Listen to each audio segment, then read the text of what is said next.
입니다. 자, 그리고 오늘은요, 사실 여러분들한테 그, 각각 자기들이 맡은 유적지가 있는데, 사실 공통된 게 있어요. 왜냐하면 이스라엘 백성들이, 출애굽해서 광야 생활을 할 때, 성막을, 어, 짓고, 또 하나님의 임재를 경험하고, 또 그 성막에서, 어, 이제 제사를 드리는 이제 그런 일들을 했었는데, 이제 그게 사실은 이제 아브라함으로 거슬러 올라가거든요. 그 성막보다 앞서는 게 천막이에요. 그래서 천막은 이제 히브리어로 수콧이라 그래서 초막절이라고 많이 들어보셨죠? 그 천막을 세우는 절기가 초막절이에요. 그러니까 지금 21세기가 얼마나 과학 문명이 발달되어 있어요. 그럼에도 불구하고 지금 이스라엘 백성들은 초막절이 되면요, 아파트 베란다에다가 초막을 세워요.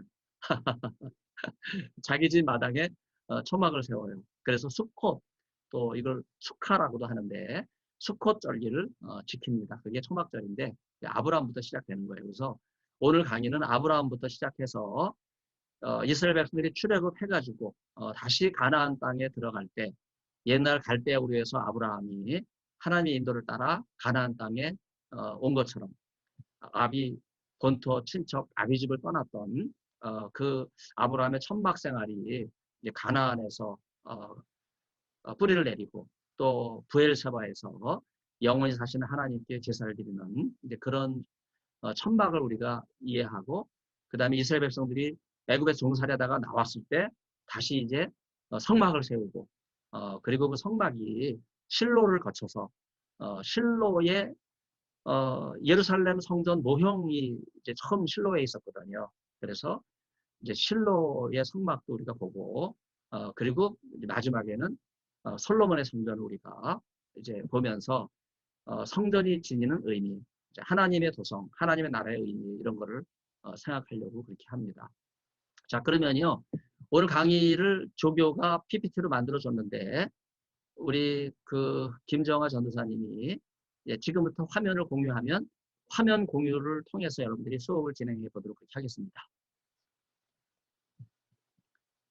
자, 내용은요, 사실 이제, 여러분들이 여기저기서 막 주워 들은 이야기가 많이 있어요. 근데 그거를 제가, 성질을 가면 막 헷갈리기 때문에, 제가 총 정리를 해놨고, 그 다음에 이 성막과 성소와 성전에 대해서 가장, 성경 중에, 권위 있는 그런 규절들을 제가 여러분에게 제시하려고 하고, 그 다음에 그 중에 제가 신약학자이기 때문에 신약 성경 가운데 성막에 가장 권위 있는 책이 히브리서예요. 그래서 히브리서의 성막과 성소, 성전에 관한 그런 내용을 여러분에게 소개하려고 합니다. 히브리서엔 다행히 또 천막에 대한, 아브라함의 천막에 대한 것도 나오기 때문에 오늘 강의 시작은 이제 아브라함부터 시작하려고 그렇게 하고 있어요. 자, 오늘 제목은 이제 아까 말씀드린 것처럼 그 광야 천막, 아브라함의 천막부터 시작해서 이제 성막을 거쳐 성소, 지성소, 예루살렘 성전까지 연결하는 그런 시간을 가지려고 합니다. 먼저 아브라함의 천막으로 시작하면요. 여기 사진은 이제 두바이 민속박물관에 있는 아브라함의 천막이에요. 저 뒤에 검은색이 천막이죠. 저 천막은요. 여러분 뭘로 만들 것 같아요? 염소털로 만드는 거예요. 굉장히 두껍고요. 불도 잘 붙질 않아요. 뭐 강제로 태우기 전에는 염소털 천막은 굉장히 오랫동안 내구성이 있어서 지속이 됩니다. 굉장히 튼튼한 그런 천막이라고 볼 수 있죠. 히브리서 11장의 믿음장인데 믿음의 조상들을 언급하면서 이제 아브라함이 약속의 땅 가나안을 바라보면서 나아갈 때 천막에 살았다 하는 이야기가 나와요. 그런데 그 천막을 히브리서는요, 기초가 없기 때문에 쉽게 부서지고 망가질 수 있다. 그렇게 표현하고 있어요. 기초가 없다고 하는 말은 땅을 파고 거기다가 기초를 든든하게 하는 것이 아니라 기둥을 세워서 거기다가 천막을 벌려놓은 거기 때문에 바람 불면 이제 훅 날아가 버리는 이제 그런 어려움이 있는 거죠. 그러다 보니까 히브리서는 믿음장을 강조하는 거기 때문에 기초가 있는 도성을 이야기하면서 든든하고 견고하고 영원하다 하는 그런 표현을 쓰고 있어요. 그래서 세상에 있는 천막과 하나님 나라의 견고한 도성, 이 두 가지를 이원론적으로 대조하면서 보여주고 있는 것이 히브리서 11장이에요. 그러면서 자연스럽게 이 땅의 성도들이 믿음으로 바라봐야 될 것은 이 세상이 아니라 하나님의 나라다. 이제 그거를 강조하는 거죠. 히브리서 11장 9절 보면 이제 아브라함이 믿음으로 순종해서 약속의 땅인 가나안으로 나아갈 때 이제 가는 곳마다 나그네 생활을 하기 때문에 이제 천막을 세웠던 기초가 없는 천막 시절 그걸 보여줘요. 그러나 하나님께서 택하신 백성 우리 성도들은요 아브라함처럼 역시 믿음으로 순종하고 나가지만 우리가 바라보는 약속의 땅은 아브라함처럼 가나안 땅이 아니라 하나님의 나라죠. 하나님의 나라는요 기초가 견고한 도성이기 때문에 아브라함의 천목과는 근본적으로 다르다 하는 이런 내용들을 우리가 도식화해 볼 수 있어요. 하나님께서는 아브라함에게 세상, 즉 고향과 친구와 조국을 떠날 것을 명하시게 될 때 아브라함은 믿음으로 순종하게 되죠. 아브라함은 어떤 도성을 찾고 있었습니까? 기초가 있는 도성, 곧 하나님이 계획하시고 세운 영원한 도성. 이제 사실 이제 그걸 바라보고 나가야 되는데 아직까지 아브라함은요 그냥 가나안 땅을 바라보고 나갔다 하는 생각이에요. 그런 점에서 아브라함은 이제 기초가 없는 천막을 세웠고 우리는 아브라함 믿음을 본받아서 기초가 든든한 하나님의 나라를 바라본다 할 수 있어요. 아브라함은요 기초가 있는 도성을 바라보고 나가게 된 것에 대해서 필로는 하나님의 선물인 아주 훌륭하여 넓고 번창하는 좋은 도시 이렇게 필로가 이 히브리서와 관련된 이야기를 하고 있는 것을 볼 수 있고 장차 이 하늘의 거룩한 도성은요 성도가 들어가게 될 하늘의 예루살렘이라고 말할 수 있습니다. 영적이고 영원한 하나님의 나라죠. 그래서 하나님을 신뢰하는 사람들에게는 참되고 썩지 않는 가치 있는 그런 나라 그것을 우리에게 보여주고 있습니다. 예수님께서는요 이런 말씀과 관련해서 영원히 썩지 아니할 하나님의 나라에 보물을 쌓으라 하는 이러한 말씀을 하셨어요. 성도는 곧 교회라는 말이죠. 에클레시아라는 말과 성도라는 말은 같은 말인데 세상에서 부름받은 존재예요. 그렇지만은 이 세상 안에 있지만 결코 이 세상에 속한 존재가 아니라 하는 것을 여러분 염두에 두셔야 됩니다. 그래서 여러분이 이제 그 주의 종으로 훈련받고 있는 선지 생도들이신데 훈련받고 세상 나가서 세상에 있는 성도들을 위해서 목회하게 될 때 이 세상 살아가고 있는 성도들한테 이 세상의 가치를 심어주면요. 여러분은 뭐 전문가가 아니에요. 세상의 가치 전문가들이 얼마나 많아요. 여러분 하나님 나라의 가치를 두고 하나님 나라를 보여주는 그런 전문가가 될 필요가 있습니다. 성도는 땅에 소망을 두는 것이 아니라 하늘의 소망을 둬야 돼요. 땅 위에 있는 모든 것은 곧 사라질 것이고 거짓된 것이지만 하나님의 나라는 영원하고 참된 것이기 때문입니다. 아브라함처럼 믿음으로 이 세상에 썩어질 것들의 유혹에서 벗어나서 기쁨으로 하나님의 영원한 나라를 바라보고 나가야 돼요. 거기 영원한 안식, 기초가 있는 견고한 도성이 있기 때문이죠. 성도는 이 세상에 있지만 결코 이 세상에 속한 존재가 아니다. 아까도 했던 말씀이지만 그렇기 때문에 세상의 어떤 것으로도 만족을 누릴 수가 없어요. 그래서 참된 안식이 이 세상에는 없다. 그렇게 말할 수 있죠. 여기 이제 두 번째 노뱀, 구리뱀과 높이 들린 예수님을 비교하는 이제 그런 장면이 나와 있어요. 저기 뒤에 있는 산들이 검게 보이잖아요. 검게 보이는 이유는요. 바로 이게 팀나라고 하는 지역인데 여러분 이스라엘 지도를 가져가라고 말씀을 드려서 대학원생들은 다 가져가셨는데 신대원생들도 많이 가져가시고 대부분 학부 학생들은 가져가신 분이 얼마 안 돼요. 좀 관심을 가지시고 오늘 수업 마치면 학교 계신 분들 오셔서 지도를 가져가세요. 팀나는요. 이스라엘 지도 가운데 맨 아래에 있어요. 맨 아래 에일랏 항구가 있는데 에일랏 항구에서 한 1시간 정도 버스로 올라가면 좌측편에 요르단 건너편이라고 말할 수 있죠. 팀나라고 하는 곳이 있는데 옛날부터 구리광산이 있었어요. 여기 뒤에 산이 검게 보이는 거는요. 구리가 산화되면 이렇게 검게 보이거든요. 여러분 녹그릇 오래 놔두면은 녹그릇이 이제 푸른 녹이 나잖아요. 시간이 지나면 또 검게 변하거든요. 그거 똑같은 거예요. 저기 구리가 막 산에 노출이 됐기 때문에 검게 변해 있어요. 민수기 24장을 보면 이스라엘 백성들이 죄를 범했을 때 모세가 바로 여기 성막을 치고 이 팀나에서 나오는 구리를 통해서 노뱀을 만들어 갖고 장대 위에 높이 들었죠. 그걸 쳐다보는 사람은 다 살았어요. 단순하게 쳐다만 봐라. 그러면 살 것이다. 그거 뭐 안 보겠어요? 그런데 이스라엘 백성들은 그걸 보질 않았어요. 단순하게. 쳐다만 봐도 사는 건데. 요한복음 바로 이걸 인용하면서 메시아로 이 땅에 오셨지만 이스라엘 백성은 쳐다보질 않았거든요. 결국은 예수님이 십자가에 높이 달리신 거를 높이 들렸다. 이렇게 이야기하면서 과거 모세가 광야에서 노뱀을 장대에 꼽아 높이 든 것에 비유하면서 인류를 대속하신 예수님의 십자가의 죽음 그렇게 연결했던 이 내용이 나오고 여기 이제 그림 중앙에 천막이 있죠. 네, 천막 오른쪽에 천막이고 앞에는 이제 제단의 이제 분향소예요. 제단의 그 제물을 불사르는 그런 제단이 있어요. 그 제단에는 비스듬한 경사가 있어서 수레를 통해서 송아지나 또 어린 암소들을 뭐 양이나 제물로 드릴 때 쉽게 운반했던 그런 흔적들이 나와 있죠. 요게 지금 팀나에 우리가 성지를 가게 되면 이걸 이제 보게 될 텐데 실제로 팀나를 가게 되면 이걸 확인할 수 있지만은요. 이집트에서 시내산 여정을 하고 에일라 국경에 있는 검문소가 그 타바 국경인데 타바 국경에서 지난번 몇 년 전에 진천중앙교회 성도들이 그 테러를 당했잖아요.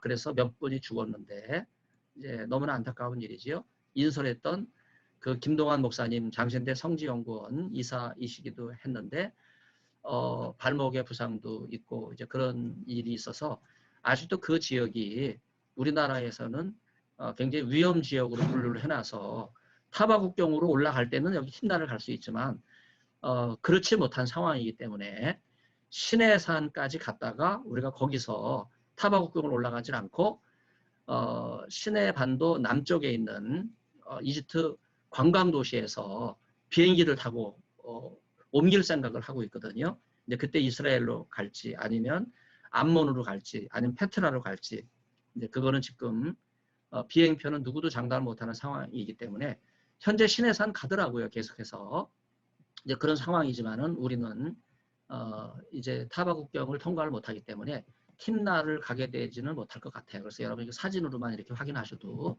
좋을 것 같습니다. 이스라엘 백성은 광야로 인도해낸 하나님과 모세를 즉각적으로 원망을 하게 됐죠. 그래서 아까 하나님께서 불뱀을 이스라엘 진 가운데 보내서 수많은 사람을 물려 죽게 하세요. 그래서 뱀에 물리게 됐을 때 이스라엘 백성들이 자기들이 지은 죄를 깨닫고 회개를 하게 되죠. 불뱀에 물린 백성을 치유할 방법으로 이제 구리뱀을 만들어서 장대 위에 달게 했을 때 바로 우리 죄를 담당하기 위해 십자가에 달리신 예수님을 상징하는 이런 말씀과 연결이 됩니다. 존 라이스는요. 구리는 심판의 금속으로 죄에 대한 하나님의 심판의 모형이다. 이런 이야기를 했어요. 그러니까 구리를 보면 처음엔 찬란하게 빛나지만 시간이 지나면 시커멓게 변하잖아요. 이게 심판의 모형이다 하는 거예요. 그래서 구리뱀은 죄를 묘사하고 죄에 대한 하나님의 심판이다. 이런 이야기를 했어요.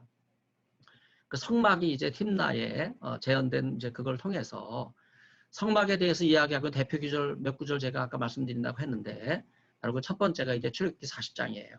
그런데 이 성막의 순서가 나오는 거예요. 이제 제일 중요한 거는 요 순서대로 40장 순서대로 보면 진설병을 올려놓은 탁자가 상인데 바로 이게 이제 예수님께서 그 요한복음에서 7가지 에고 에이미 나는 무엇이다 자기를 계시하시는 이 리빌러 계시자의 언어에 이 진설병과 관련돼서 나는 생명의 떡이라 이렇게 말씀하시고 그 다음에 등잔대가 나오는데 메노라죠. 히브리어로는 이것과 관련해서 빛을 내는 거니까 요한복음에서 나는 빛이라 이렇게 예수님 말씀하시고 또 성막문을 말씀하는데 예수님 그 순서에 따라서 나는 양의 문이다 이렇게 말씀하세요.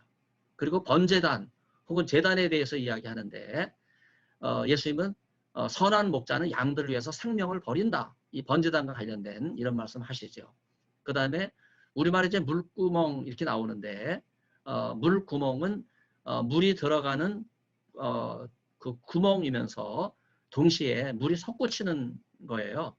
물이 어느 정도 차면 거기서 솟구쳐 오르잖아요. 그래서 예수님이 십자가의 죽으심으로 음부에까지 내려가셨지만 그러나 3일 만에 다시 음부에 솟구쳐서 부활하시는 나는 부활이여 부활이라 하는 이런 말씀과 연결을 짓고 그 다음에 휘장을 이야기한 순서에 따라서 이제 오직 하나님께 이르는 길이 휘장이잖아요. 그래서 나는 길이요 진리요 생명이라 이런 말씀하시고 관유 이제 기름이죠. 그래서 나는 포도나무라 이야기하면서 이제 포도나무 기름과 연결짓는 그러니까 예수님의 말씀이 성막을 세우는 순서대로 말씀하신 그 내용이 요한복음 에고 에이미와 연결된다고 하는 것은 굉장히 중요한 연결점이라고 볼 수 있어요. 자, 히브리서 옛 언약의 제사 사역이 나와 있는데 이거를 이유성하고 한번 낭독해 주시겠습니까?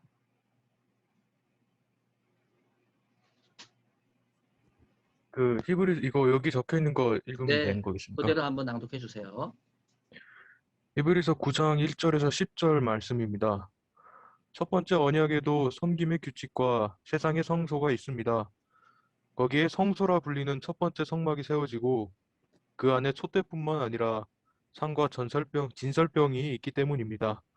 또 두 번째 휘장 뒤에 있는 성막을 지성소라 불리는데 금으로 된 향로와 모든 면을 금으로 싼 언약궤가 있고 그 안에 만나를 담은 금 항아리와 싹이 난 아론의 지팡이와 언약의 서판들이 있고 그 이외에 속죄소를 덮는 영광의 그룹들이 있으니 이것들에 관해서 이제 우리는 자세하게 말할 수 없습니다. 네, 그래서 옛 언약 성막과 관련해서 아까 출애굽기 40장 말씀드렸고 그 성막을 세우는 순서에 따라서 예수님께서 요한복음에서 에고 에이미 하는 말씀을 드렸는데 6절부터 10절까지는 그 우리 안성훈인가요? 안성훈하고 네, 교수님. 네, 한번 낭독해 주세요. 네, 읽겠습니다. 이 모든 것들을 이런 식으로 준비함으로써 제사장들이 항상 첫 번째 성막 안에 들어가는데 그때 그들이 섬김을 수행합니다.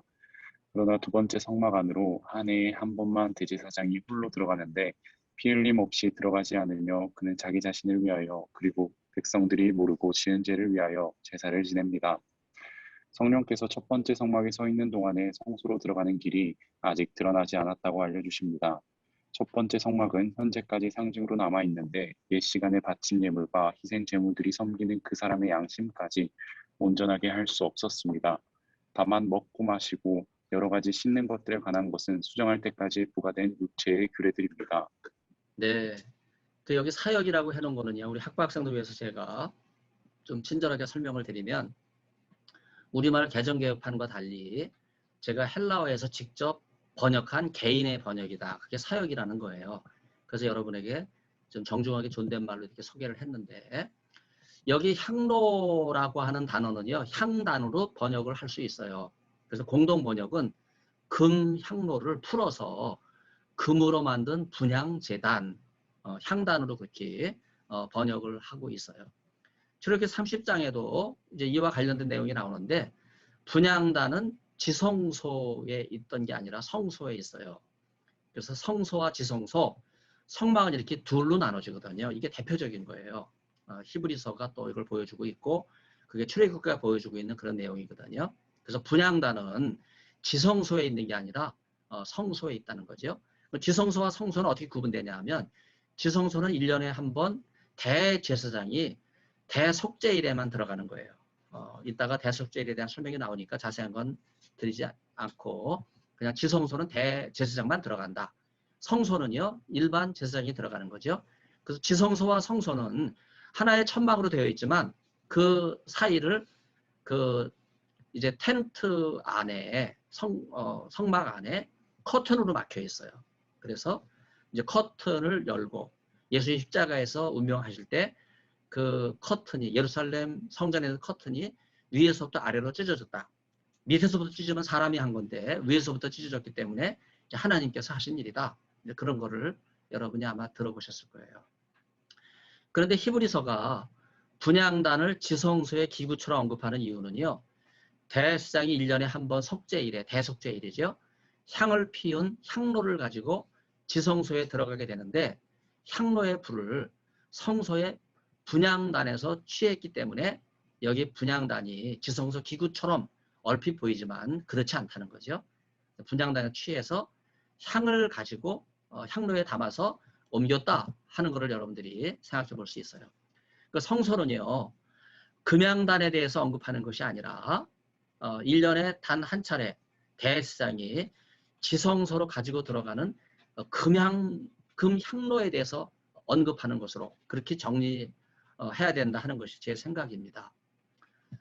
자, 금향단에서 사르고 또 금향로에 담아서 들어서 이제 들고 들어가는 이 향은 사람을 위해서 준비한 향이 아니고요. 하나님께만 바치려고 만들어진 향이에요. 그래서 하나님은 이제 대제사장이 가지고 간 이 향을 하늘에서 흠향하신다 그러죠. 흠향이라는 말은요. 하나님의 코끝으로 그 향기를 들이마셔서 향기를 맡는다 하는 뜻이에요. 그래서 그 향기는요. 이제 그 다음 설명이 기도의 향기로 연결되죠.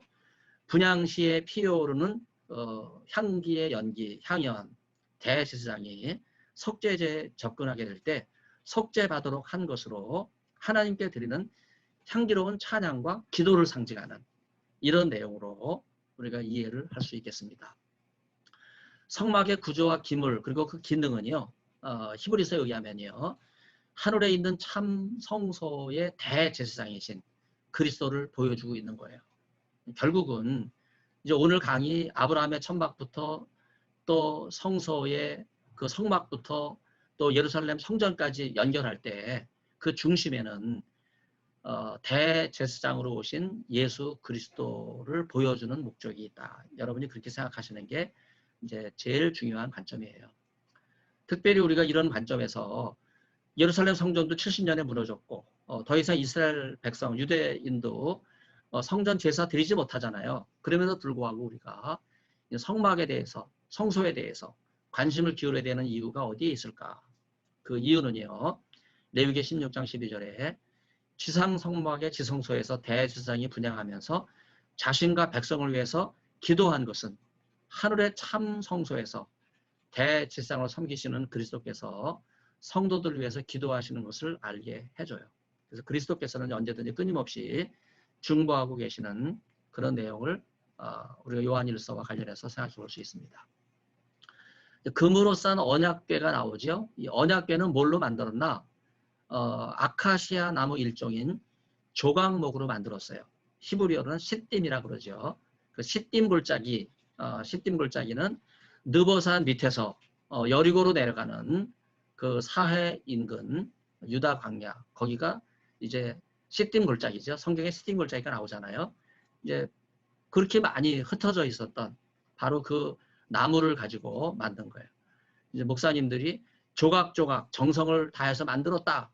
조각목의 의미를 그렇게 이해하는데 근데 그게 아니고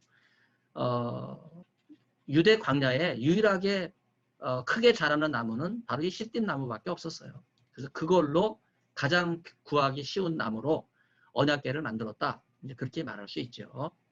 그래서 그 언약궤는 금으로 입힌 것 안에는 시내산 율법을 상징하는 언약의 증거물인 십계명의 두 돌판, 바로 그 두 돌판을 위해서 증거궤가 만들어지고 증거궤나 언약궤나 다 같은 말인데 조각목으로 만들어진 이 언약궤 안에는요 뭐가 있어요? 십계명의 두 돌판이 있다는 거예요. 여기서 여러분들이 이제 성경의 내용과 관련해서 질문이 생기죠. 그래서 제가 정리를 했습니다. 모세 당시 고라 자손이 아론의 대제사장직에 도전한 사건이 발생해요. 민수기 16장에 나오는데 이때 하나님께서는요. 이스라엘 12지파를 대표하는 족장들에게 각기 지팡이를 취해서 증거궤 앞에 두게 해요. 언약궤 앞에 두고 해야지. 여기 중요한 거예요. 지팡이가 언약궤 안에 있는 게 아니라 언약궤 앞에 두게 했다 이거예요. 처음부터 지팡이는 언약궤 안에 있지 않았어요. 그런데 12지파를 대표하는 지팡이가 증거궤 앞에 있었는데 아론의 후손들 레위 족장의 지팡이에서만 순이 나고 꽃이 피어 이제 살구 열매가 맺혔다 그래요. 이제 우리말은 살구 열매라고 되어 있지만 우리나라에 아몬드 열매가 없기 때문에 이제 그렇게 번역을 해놨지만 지금 이 살구 열매는 아몬드 나무죠. 여러분이 아몬드 열매 좋아하시죠? 견과류 많이 드셔야 돼요. 네. 자, 이것은 하나님께서 아론의 대제사장직을 보증해 주신 마치 기적과 같은 사건이에요. 어떻게 지팡이에서 싹이 나고 아몬드 열매가 맺히냐 하는 거예요. 그래서 하나님께서는 그 지팡이를 증거궤 앞에 있는 증거로 삼게 하셔서 언약궤를 이제 그때부터 증거궤로 그렇게 부르기도 했다는 거예요. 바로 그 증거궤 앞에, 언약궤 앞에 있던 게 아론의 쌍난 지팡이입니다. 여기 가버나움 회당에 가면 그 기둥 부조들이 있는데요. 여기 왼쪽에는 또 그 유명한 아칸소스 잎사귀도 보이지만 또 오른쪽에는 바퀴가 달린 법궤의 부조가 있어요. 법궤는 제사장이 어깨에 메고 요단강을 건넌 그걸로 또 여러분이 많이 기억하는데 유일하게 법궤 부조에 이렇게 다리가 달려 있는 거예요. 앞에 2개, 뒤쪽에도 2개가 있겠죠. 굴러가게 만들어 놓은 거예요. 물론 제사장이 요단강을 건널 때 어깨에 메고 건너가기도 하는 용도도 되어 있었지만 유일하게 가버나움 회당에 가시면 여러분이 바퀴 달린 언약궤 부조를 볼 수 있다고 하는 점에서 가버나움 성지답사가 좀 특별하죠. 그래서 아까도 말씀드린 것처럼 언약궤 안에는요 10계명 2돌판만 보존이 돼 있던 거예요. 만나가 담긴 금 항아리라든지 아론의 쌍난 지팡이는 언약궤 앞에다 뒀어요. 그래서 언약의 2돌판은 모세가 시내산에서 하나님께로부터 받은 10계명이죠. 네, 그래서 10계명이 언약궤 안에 보존되어 있었다 하는 거예요. 만나를 담은 항아리는 그 앞에 아론의 쌍난 지팡이와 함께 그 언약궤 앞에 뒀다. 만나는 40년 동안 이스라엘 백성이 최남단 신광에 지내는 동안 하나님께 내려주신 하늘 양식이죠. 요한복음 6장에도 오병이어 기적을 통해서 하늘의 만나를 먹이신 그런 사건이 성만찬 전승과 관련돼서 우리에게 전해지는 그런 말씀이 나와요. 하나님께서는요 자신이 백성을 먹이신 것을 이스라엘 백성들로 하여금 기억하도록 하기 위해서 모세에게 만나를 항아리에 담아 증거물로 간직하도록 명령하셨다. 너무 중요한 거죠. 그래서 언약궤는 곧 증거궤로 통한다. 예, 만나 항아리도 아론의 쌍난 지팡이와 마찬가지로 하나님을 기억하도록 하는 이스라엘 백성들을 광야에서 돌보신 그런 증거물이었다 하는 걸 생각해 볼 수 있죠. 그 다음에 성소 지성소와 관련해서 속죄소가 나오는데 언약궤를 덮는 뚜껑으로 재료는 금으로 만들어지고 형태는 직사각형이기 때문에 하나님의 인재를 상징합니다. 대제사장은 1년에 한 번 이스라엘 종교력으로 7월 10일인 대속죄일에 속죄제를 드릴 때 자신과 모든 백성의 죄를 대신해서 속죄의 피를 뿌리죠. 다음에 이따 설명하겠지만 바로 이때 염소의 피를 뿌려서 자기의 죄를 가리는 거예요. 그 자기의 죄도 가리고 또 백성들의 죄도 가리고 그래서 하나님과 인간을 화목하게 하는 후에 예수 그리스도께서 메시아로 오셔서 하나님과 인간 사이의 중보자가 되시는 구속 은총을 예표하는 그런 의미로 사용이 됩니다. 속죄소를 덮는 2 그룹 거기 영어 단어처럼 보이지만 히브리어를 음차한 거죠. 헤루빔이죠. 히브리어 헤루빔. 영어 발음은 체루빔 혹은 케루빔 뭐 그렇게 하는데 날개들이라는 뜻이에요. 히브리어 임은 복수니까 이 날개돌 2개의 날개로 그래서 2날개라는 말 여러분 많이 들어보셨죠? 바로 이 헤루빔 천사들의 날개입니다. 속죄소를 가리고 있는 그런 표현이고 하나님의 인재를 상징하고 속죄소를 보호하는 그런 의미가 있어요. 이 그룹 천사는요 우리말로는 이제 그룹이라고 번역을 하는데 날개라는 뜻이죠. 그룹은 궤의 맨 끝에 서로 마주보고 맞대면서 2 날개가 마주치고 있어요. 금으로 된 두 날개가 속죄소를 덮는 그런 모양이라고 볼 수 있어요. 여기 하나님의 영광을 선포하는 또 하나님의 거룩함을 수호하는 그런 천사의 인물가 나오는데 이 그룹의 날개를 가진 네 개의 동물이 나오죠. 사람도 동물이라고 해서 미안합니다. 사람, 사자, 소, 독수리 이 형태가 나중에 복음서를 상징하는 예표가 되는 것을 에스겔 1장에서 연결이 되는데 바로 이게 요한계시록에서 또 그대로 환상과 연결이 되고 있습니다. 그 천사의 날개 그룹은요. 하나님께서 하늘에서 폭풍을 타고 임재하실 때 바람을 상징하기 위한 것이기 때문에 에스겔 10장에 의하면 죄를 수행하게 될 때 제사장이 속죄 피를 뿌리는 덮개 역할로서 하나님의 영광의 그룹을 상징해요. 영광의 그룹은 땅에 있는 성막을 덮는 속죄소를 덮는 그런 천사의 날개이지만 그러나 하늘에 있는 더 큰 성막을 설명하기 위해서 하늘의 임재를 영광의 그룹이라고 하는 표현으로 상징했다고 볼 수 있습니다. 속죄의 장소는요. 하나님의 임재하는 거룩한 처소이기 때문에 구약성서 제사 제도에서는 공간적으로 제한이 돼요. 그러나 히브리서는요. 영원한 대제사장이 되신 그리스도께서 인간의 어떤 장소에 제한되는 것이 아니라 언제든지 하나님의 임재를 경험할 수 있는 그런 속죄 사역으로 새롭게 보여주셨습니다. 히브리서 9장은요. 이 성소 문제를 다루면서 옛 언약을 상징하는 성소 첫 번째 성막과 새 언약을 상징하는 지성소 두 번째 성막을 대조시켜요. 모세 시대 첫 번째 성막과 두 번째 성막은요.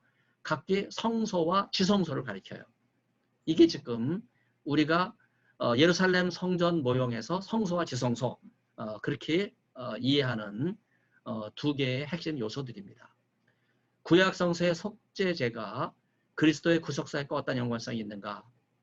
첫 번째 성막과 두 번째 성막이 대조되고 제사장과 대제사장의 역할이 대조되고 특히 대제사장의 역할과 큰 대제사장으로 오시는 그리스도의 역할이 대조되는 이런 내용들을 우리가 확인할 수 있어요.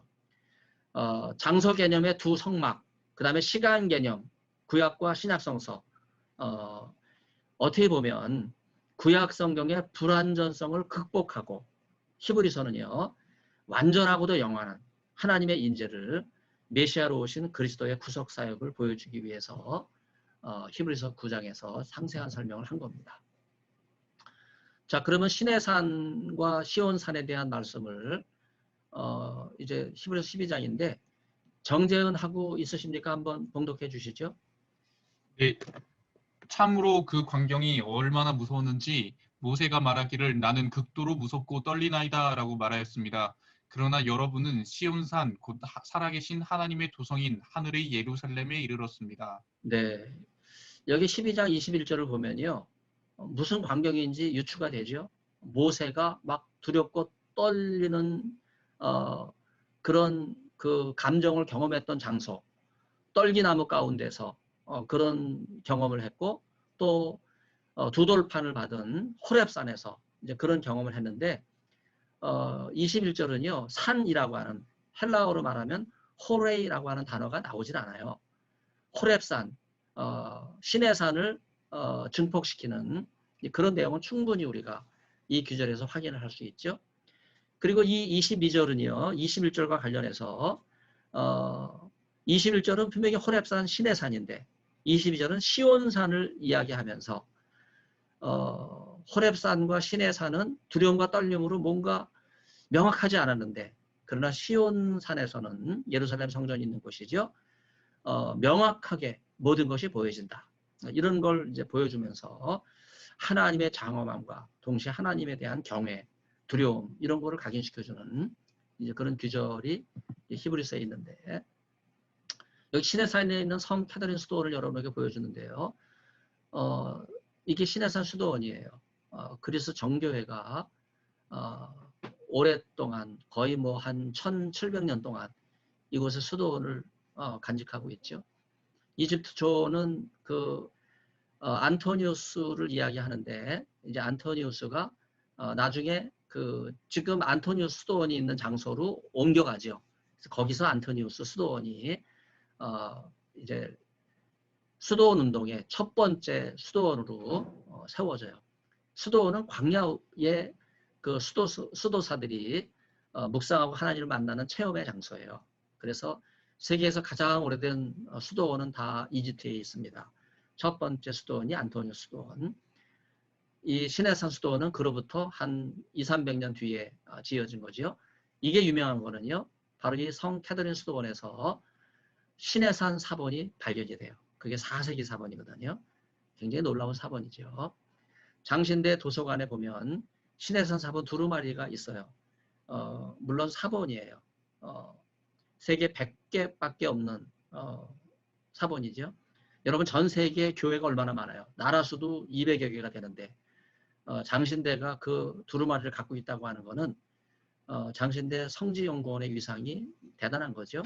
도서관에 가셔서 여러분이 시내산 사본을 두루마리를 확인하시면 좋겠습니다. 우리가 시내산 사건을 좀 조명해 보면요. 하나님에 대한 불접근성이 중보자 예수님을 통해서 해결된 것을 논증하기 위한 거다 하는 것을 우리가 그래서 결론적으로 말씀을 드려요. 시내산에서 이스라엘 백성들이 이르게 될 때 하나님을 만질 만한 분으로 생각했지만 그러나 두려움에 가득해서 하나님을 만지기는커녕 하나님 말씀까지도 말씀하시지 않기를 너무 두려웠기 때문에 간청하게 되는 그런 일까지 벌어지게 되죠. 이걸 우리가 해석을 해보면 옛 언약에서 인간은 하나님 말씀을 감당할 길이 없는 거예요. 결국 하나님을 만나지 못했다 하는 걸 생각해 볼 수 있죠. 그러나 시내산 사건은요. 하나님의 계시 사건을 두려움과 실패의 예증으로 사용하면서 이 시내산 사건이 언약이 완벽하지 못하고 또 인간의 의지와 노력으로는 하나님께 가까이 갈 수 없다. 심지어 두 돌판을 가지고 내려오는 모세 얼굴을 감히 볼 수가 없어서 그 얼굴을 수건으로 가리는 그런 일들이 일어나지 않습니까? 바로 이것이 옛 언약의 불완전성이에요. 이것은 시온성과 새 언약으로 상징되는 더 나은 대제사장이신 예수 그리스도의 구속사적 우월성과 절대성을 드러내기 위한 그런 예표라고 볼 수 있습니다. 구약성서의 무서운 시내산 광경과 그에 대조되는 시온산의 축제의 모습, 이거는 구약성경과 신약성경, 율법과 복음을 완전히 대조하는 그런 내용이라고 볼 수 있어요. 옛 언약과 새 언약에서 시내산은 두려움의 장소지만 시온산은 기쁨과 교제의 장소예요. 그래서 히브리서를 귀로 들으면서 읽는 청독자, 옛날에는 뭐 사본이 귀했으니까 누가 히브리서를 구해오면 앞에서 낭독하면 그것을 듣는 거거든요. 그래서 귀로 듣고 읽는 히브리서의 청독자에게 시내산의 옛 언약이 아니라 이제 그리스도께서 메시아로 오셔서 믿고 참여하는 성도들이 시온산에서 새 언약, 축제 모임, 교회의 기쁨에 참여하는 이제 그런 내용을 우리가 생각할 수 있습니다. 그래서 예수님은 이제 메시아로 오시게 됐는데 여기 이제 성지를 가시게 되면 여러분이 이스라엘 최북단, 아까 남단 엘리앗에서 최북단 단, 네, 아브라함 시대는 부엘세바, 이제 이스라엘 한 중간쯤 되는 곳에 부엘세바가 있는데 거기서 아브라함이 가나안 땅에 들어왔을 때 처음 정착한 장소인데 거기서 상수리 나무를 심고 에셀 나무를 심고 영원히 사시는 하나님께 제사를 드렸다 하는 기록이 나오는데 그래서 이 제사를 드리는 제단과 상수리 나무, 에셀 나무는 같이 이렇게 붙어 있어요. 그래서 최북단이 텔단에 가면 지금 그 철근으로 복원된 솔로몬 제단이 있어요. 옛날 제단 모형이 토기로, 진흙 토기로 많이 발견이 됐는데 솔로몬 제단은 정말 광대하죠. 지금까지 있었던 제단 가운데 가장 큰 이제 그런 모습의 제단의 형태를 여러분들이 이제 확인할 수 있어요. 그리고 역시 상수리 나무가 무성하게 자라고 있는 것을 확인할 수 있죠. 레위기 16장을 보면 대속죄일의 의식이 나오는데 대제사장은 성막들의 놋제단에 자기를 위한 속죄 제물로 수소 한 마리를 드리고 그 중에 일부를 지성소 안으로 가지고 들어가서 향연, 향기의 연기를 피워서 속죄소를 그 향으로 가리게 한 다음에 속죄소 앞과 위에 그 피를 뿌려요. 또 한 쌍의 염소 중 한 마리는 백성을 위한 속죄 제물로 피를 뿌리고 또 이 제물에서 얻은 피를 가지고 동일한 예식을 반복을 합니다. 살아있는 염소 한 마리가 있잖아요. 그 염소에는 손을 얹고 다음과 같이 안수해요. 이스라엘 자손의 모든 불의와 그 범한 모든 죄를 고하노라, 이렇게 이야기하면서 이 염소를 광야로 내보내는데 이걸 아사셀 염소라 그래요. 결코 돌아오지 못하죠. 이스라엘 백성들의 죄를 지고 간다 하는 상징적인 행동이 담겨져 있습니다. 대속죄일의 성례적 의식에서 이스라엘 백성에게 상징적인 이러한 사건을 넘어서 현실을 받아보도록 그렇게 촉구하는데, 장차 하나님의 면전에서 죄의 장애물 없이 백성을 대리할 수 있는 완전한 대제사장이 오셔서 영원한 죄의 용서와 죄의 제거를 위한 완전한 제사를 지내게 될 때 성취될 예표적 의식, 바로 이것이 대속죄일과 관련된 의식이고 아사셀 염소와 관련된 그런 의식이라고 볼 수 있겠습니다. 제사장들은 첫 성막에 들어가고 대제사장은 둘째 성막에 들어갑니다. 성소와 지성소죠. 대제사장은 항상 들어가고 성소는 뭐 1년 내내 들어가요. 그러나 대제사장은 1년에 1차 대속죄일 한 번만 들어간다. 이런 대조들은요, 첫 성막과 둘째 성막, 성소와 지성소의 구분을 강조하는 거예요. 제사장들이 계속해서 들어가서 봉사의 직무를 행한 첫 성막고 성소고, 대제사장이 1년에 한 번밖에 들어가는 지성소에는 들어가지 못하죠. 이는 구약의 제사 제도가 완전하지 못하다 하는 것을 보여주는 거예요. 이런 불완전한 제사가 백성들을 하나님께 인도하기는커녕 그 자신도 제대로 하나님 앞에 나아갈 수 없는 그런 한계가 있다는 것을 보여주는 거죠. 특별히 구약 성경은 짐승으로 제사를 드렸지만 신약에서는 그럴 필요가 없죠. 왜냐하면 예수님이 직접 십자가의 제물이 되셨기 때문에 단 한 번의 제사, 제물로 모든 백성을 죄를 사하는 속죄 제사를 드린 거죠. 구약에는 제사장이 있지만은 더 이상 신약 성경에는 제사장이 없죠. 우리가 제사장으로, 만인 제사장으로 각기 성도들이 하나님 앞에 나아갈 수 있는 길을 예수님이 휘장을 위로부터 아래로 천막을 텐트를 십자가로 찢어 놓으셨기 때문에 성소와 지성소의 구분이 없어졌죠. 구약에서는 성전의 지성소는 오직 대제사장만 들어갔고 신약의 지성소는요, 예수 그리스도를 힘입은 성도는 누구나 하나님 앞에 직접 나아갈 수 있는 길이 열렸어요. 하나님과 동일하신 예수 그리스도만이 인간의 죄를 사할 수 있는 거죠. 그래서 히브리서는 큰 대제사장이라는 표현이 자주 나와요. 바로 그리스도를 가리키죠. 첫 번째 성막, 곧 율법의 한계, 백성이 성소로 접근하는 게 제한이 됐고 또 효력이 일시적인 그런 한계성, 이제 그게 첫 번째 성막인데 예수님이 이 통로를 터심으로 인해서 하나님과 인간 사이에 막혔던 장막이 완전히 사라지게 된 겁니다. 이제 감람산 마지막 예루살렘 성전과 관련해서 여러분에게 이제 굉장히 중요한 사진이 나와 있죠. 오른쪽 황금 돔은 모리아 산 위에 예루살렘 성전이 세워졌는데 예루살렘 성전은 사라지고 이스라엘 모스크만 거기에 세워져 있어요. 여러분 눈이 좋으신 분은 황금돔 뒤에 검은색 회색 돔이 나오죠. 바로 그게 골고다예요. 예루살렘 성전을 가시면요, 이 황금돔을 좌측에든 우측에다 놓고 십자가 중심 골고다 갈보리 성묘교회를 가운데다 놓고 사진을 찍는 그런 그 포커스를 여러분들이 연출하려고 노력을 하셔야 됩니다. 저 황금돔 앞에 예루살렘 성벽이 보이죠. 그리고 그 성벽 밑에 예루살렘 동쪽으로 이 앞부분까지 감람산, 기드론 계곡 사이를 두고 감람산이 이렇게 펼쳐지는데 유대인의 석관이 보여요. 그리고 석관 위에 돌이 이렇게 놓여 있죠. 석관 위에 돌이 놓여 있는 이유가 무엇일까? 굉장히 궁금하죠. 또 이스라엘 백성들이 왜 예루살렘 동쪽을 향해서 이렇게 공동묘지를 꾸몄을까? 이제 그 이유는 메시아가 동쪽에서 오신다는 신앙이 있었기 때문에 그래요. 그래서 황금문이 이제 있기도 한데 이 사진에서는 보이지 않지만 오른쪽으로 가면 황금문이 있어요. 그래서 메시아가 동쪽에서 황금문으로 들어오신다 하는 것을 이슬람이 두려워해서 황금문을 돌로 막아놓은 이제 그런 내용을 여러분들이 나중에 성지를 가면 볼 수 있습니다. 겟세마네 동산에 보면 히브리어로 에벤은 돌이라는 뜻이고 에벤에서는 도움의 돌이라는 뜻이고 벤은 아들인데 아까 질문했던 대답이 바로 여기에 있죠. 왜 유대인이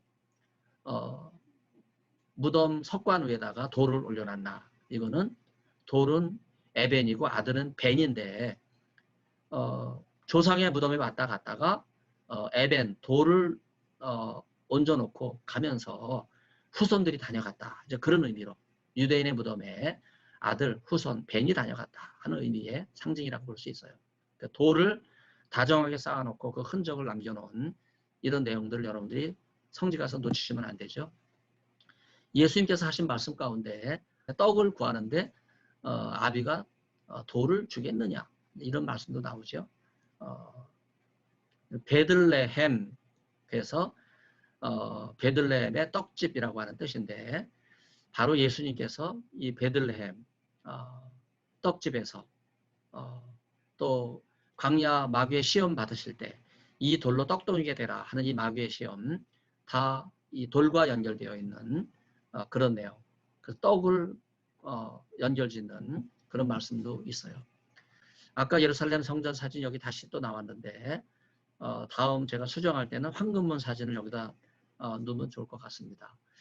예루살렘 성전은 기원전 10세기에 건축된 거예요. 그때 솔로몬 때죠. 솔로몬 성전.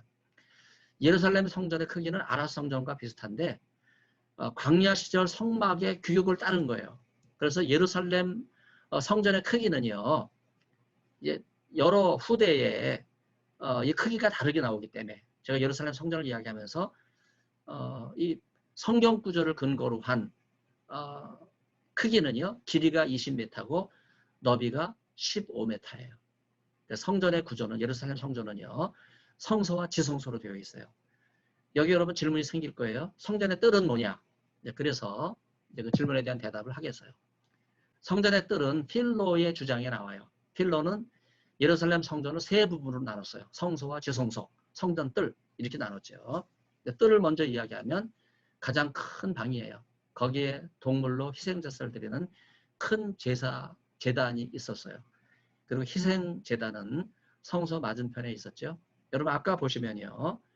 그 팀나 구리광산에 있던 성막 모형에서 제가 성막을 천막 그 텐트라 그랬잖아요. 그 텐트 안에 그 커튼으로 막은 성소와 지성소 그리고 그 왼쪽에 뜰이 있고 또 희생 제사를 드리는 제단이 있다는 말씀을 드렸죠. 그 다음에 성소 바깥 천막이라고 이야기했어요. 성소 뜰과 성소 사이에 휘장이 있다. 필로의 이러한 주장은 참 애매한 거예요. 성소와 지상소 사이에 휘장이 있는 게 아니라 뜰과 성소 사이에 휘장이 있다. 근데 사실 살펴보면요. 뭐 성소에 들어가는 입구의 휘장이라고 볼 수 있어요. 삼색 뜰로 청색, 홍색, 황색 이 삼색실이 나오잖아요. 그래서 성소를 가면 이 삼색실 여러분 많이 이제 보시게 됩니다. 예루살렘 성전의 가장 중요한 세 가지 색깔이라고 말할 수 있어요. 그러니까 성소는 뜰의 3분의 1밖에 되지 않는데 길이가 9m, 넓이가 3m. 후대에 와서 크게 확대됐다. 이렇게 필로는 전하고 있어요.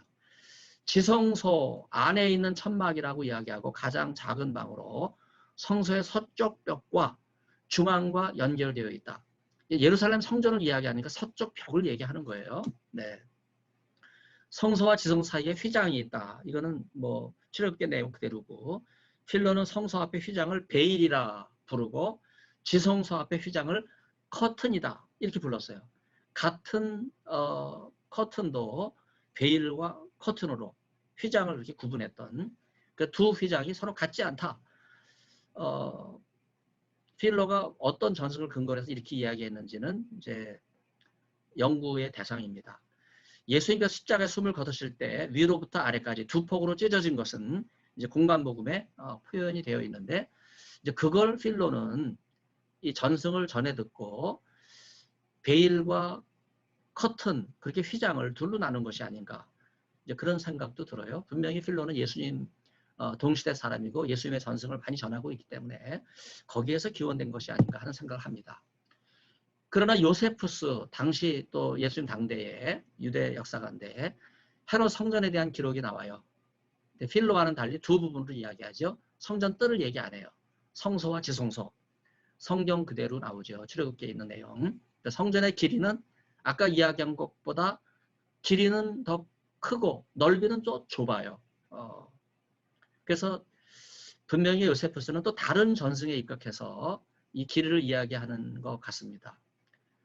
그 다음에 성소의 길이도 21m, 10m 또 좀 차이가 있죠. 그래서 지성소는 정방형 10m로 이렇게 얘기해요. 성소와 지성소 사이에는 칸막이가 있고 그 두 방 사이에 베일이나 커튼이 들어져 있다. 그래서 칸막이가 커튼이든지 아니면 그 칸막이 커튼으로 가려진 문이 출입구인지 우리가 그걸 한번 좀 상세하게 구분해 볼 필요가 있죠. 성소에는요, 촛대와 상과 향로가 있다. 필로와 일치하지 않는 부분이 있고, 동일한 거는 성소 안에 항상 차려놓은 떡이 있다. 히브리서와 요세푸스는 이걸 이야기하고 있어요. 요세푸스는 레위기 24장을 따라서 차려놓은 떡이 12개, 이스라엘 12지파를 의미한다. 이렇게 이야기합니다. 자, 히브리서 사역 10장을 김미애하고 한번 낭독해 주시겠습니까?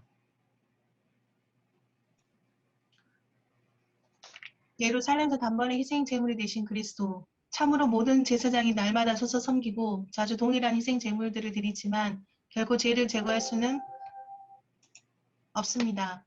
그러나 그리스도는 죄를 위하여 단번에 희생 제물을 영원히 바치시고 하나님의 우편에 앉으셨고 그 후에 자신의 원수들이 자기 발에 등상이 될 때까지 기다리고 계십니다. 그리스도께서 단번에 드리심으로써 거룩하게 된 사람들을 영원히 온전하게 하셨기 때문입니다. 네, 단번에 희생자만을 드리신 예루살렘 성전 모형 완성하신 예수 그리스도의 모습을 우리가 이 구절을 통해서 확인할 수 있습니다. 15절로 18절까지는요. 원빙항 하고 계시죠? 한번 읽어주세요. 네, 교수님 읽겠습니다. 그리고 성령께서 우리에게 증언하시면서 말씀하십니다. 주님께서 말씀하십니다. 이것은 전한들 후에 그들과 내가 맺은 언약이니라.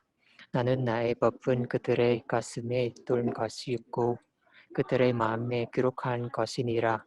그리고 성령께서 덧붙이십니다. 내가 그들의 죄와 그들의 불법을 더 기억하지 않으니라. 이제 이것들을 용서하신 것에서는 더는 죄를 제거하기 위한 제사를 지낼 필요가 없습니다. 네, 감사해요. 외국인으로서 아주 유창하게 한국말을 하시는 거 참 부럽죠. 네, 우리가 히브리어를 이렇게 유창하게 읽으면 얼마나 좋겠습니까? 네, 아무튼 원빙항하고 감사드려요. 자, 여기서 직설법과 명령법 구조를 보시면요. 증언하시면서 말씀하십니다. 이거는 직설법이에요. 그런데 그 인용된 두 구절을 보세요. 기록하라, 또 더 기억하지 않으리라. 이게 명령법이에요. 네, 마음에 두라. 뭐 이런 표현이 나오거든요. 그래서 바울의 대표적인 수사학적 특징, 직설법과 명령법의 구조, 이게 아주 절묘하게 이 구절에 등장하죠. 그리스도의 희생자사를 보여주기 위해서 대제사장으로, 큰 대제사장으로 오신 예수님께서 단번에 십자가를 통해서 하나님의 구속사업을 이루시고 또 하나님의 명령을 순종하심으로 단 한 번에 제사를 드리셨다 하는 이러한 내용과 관련해서 하나님은 이러한 예수 그리스도의 희생제사를 기뻐 받으셨다 하는 거죠. 그래서 하늘의 참 형상, 단 한 번의 죄사함을 이루는 이 놀라운 구속사역을 예수님이 확정하세요. 그러니까 진정한 속죄의 의미는요. 그리스도를 통한 새 제사다 하는 것을 우리에게 보여주고 계세요. 히브리서는요. 옛 제사와 새 제사, 제가 가로로 새로운 제물, 제사는 희생 제물을 뜻하는 단어이기 때문에 제가 그렇게 풀이를 했는데 분명한 구분이 되죠. 예루살렘 성전은 옛 제사라고 말할 수 있어요. 골고다 십자가는 새로운 제물이 되셔서 단 한 번의 제사를 드리신 새로운 제사의 완결판이라고 말할 수 있어요. 옛 제사는 제사장마다 여럿이 드리지만 새 제사는 그리스도 오직 한 분이 드리시고, 옛 제사는 서서 사역이 미완성이에요. 그러나 그리스도께서 이루시는 새 제물은 안주사, 사역이 완성되고, 들이대 진행형이라면 들이시고 완료형, 같은 제사, 한 제물, 날마다 반복한데 단번에 이래죠. 하팍스, 단번에 제한된 접근, 하나님 우편에 앉으시고, 죄를 없이 못한 옛 제사와 달리 예수님께서는 영원한 제사를 드리심으로 인간의 죄를 온전하게 구속하신 그런 사건을 보여주고 있어요. 그래서 그리스도께서는요, 자신의 피로써 성소와 지성소를 가르고 있던 휘장을 찢고, 그러니까 휘장은 하나예요. 성소와 지성소를 가르고 있는. 그 위로부터 아래로 찢어졌을 때, 나눠지고 났을 때는 휘장이 두 개지만 처음에는 하나인 거죠. 그래서 모든 죄인을 하나님과 화목해 하시는 그런 사건을 보여주고 있고, 그리스도만이 사람들을 하나님께 인도할 수 있다고 하는 것을 우리가 확인할 수 있습니다. 모든 사람은 예수 그리스도를 통해서 거룩하신 하나님 앞에 담대히 나아갈 수 있죠. 여기서 중요한 거는요, 더 이상 제사장이나 대제사장이 필요 없다는 거예요. 그 새 언약에서는요, 믿는 이들이 제사장이에요. 왕 같은 제사장들이 되는 거죠. 이걸 한국교회에서는 왕 같은 제사장 그래가지고 뭐 당회장, 뭐 목사님들만 왕 같은 제사장처럼 생각하고 막 뭐 굉장하죠. 그 행차하는 거 보면. 그러나 왕 같은 제사장들은 누구예요? 저와 여러분이 왕 같은 제사장이에요. 또 우리 사역자들이 아니라 일반 성도들이 다 왕 같은 제사장들이다. 우리가 그 말씀의 의미를 잘 새겨야 되죠. 옛 언약에 속한 제사장들도 감히 나아가지 못한 은혜의 보좌, 이 놀라운 축제의 기쁨을 저와 여러분, 모든 성도들 한 분 한 분이 이 은혜의 시대에 누리고 있는 거죠. 율법과 대조적으로 그리스도는 자기를 믿는 모든 이들을 온전케 하셨습니다. 네, 긴 내용을 공부를 했는데 자, 여러분 다 한번 네, 얼굴 보여주시고요. 네, 감사합니다. 네, 자, 오늘 강의가 그 아브라함부터 네,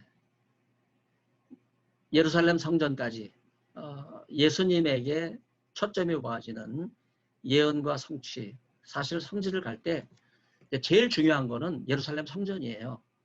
근데 예루살렘 성전은 지금 가서 못 보잖아요. 모스크가 장악하고 있기 때문에 거기 안 갑니다. 저는 뭐 개인적으로 들어갔지만 모스크가 어떻게 생겼나 들어가 보니까요, 유대교를 저주하고 기독교인들을 저주하는 글이 한 300여 개가 황금 모스크 안에 있어요. 그거 보고 야, 이슬람 코란 구절인데 굉장히 호전적이구나, 네, 배타적인 종교구나, 네, 그런 생각을 제가 했어요. 그래서 아이고, 거기 들어가려면 하루 온종일 줄 서야 되고, 네, 또 나오면 또 검색해야 되고, 그래서 거기 잘 못 들어가요. 그래서 또 이슬람 하루 5차례 기도 시간이기 때문에 또 그래서 들어가지 못하는데, 그러나 예루살렘 성전은 70년에 무너졌어요. 더 이상 예루살렘 성전은 존재하지 않습니다. 제3의 성전을 지으려고 하는 사람들 움직임, 이스라엘 회복, 이런 이야기 여러분 많이 들어보셨을 거예요. 그러면 아마 아마겟돈 전쟁이 일어날지 몰라요. 문명의 충돌이잖아요. 유대교와 이슬람의 충돌. 그런 점에서 여러분 더 이상 유대인도 제사를 드리지 않는 상황에서 예루살렘 성전을 회복하는 제3의 성전 운동은요, 사실 말뿐이고 시오니즘의 상징이다. 여러분 그렇게 보시면 돼요. 네. 자, 그러면 오늘 강의가 좀 쉽진 않지만 이집트를 가든 요르단을 가든 이스라엘을 가든 천막에서 성막에서 성소에서 성전으로 연결되는 가장 핵심적인 우리의 속죄와 관련되어 있는 그런 내용이기 때문에 굉장히 중요한 내용들, 또 뭐 요세푸스나 필로나 또 출애굽기나 또 히브리서나 여러 다양한 내용들을 제가 나름대로 이해해서 정리를 했기 때문에 여러분들이 오늘 강의는 두고두고 보시면서 정리하시면 좋을 것 같습니다.